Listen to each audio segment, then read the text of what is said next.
Takže vítam vás pri ďalšom videu, v ktorom si dnes spravíme ďalšiu súťaž o reklamné predmety značky GoPro.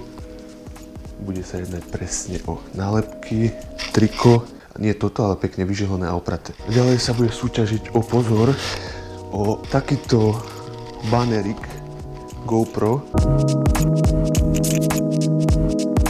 Podmienky súťaže sú také, že treba ísť na Facebook, treba zdieľať ten príspevok a napísať do komentáru, prečo ste si vybrali vlastne značku GoPro a nie inú športovú kameru.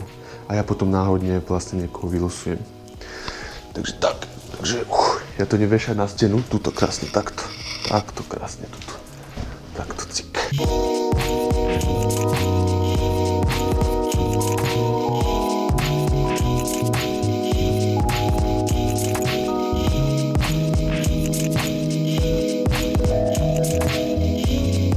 Moc to teda nevydržalo.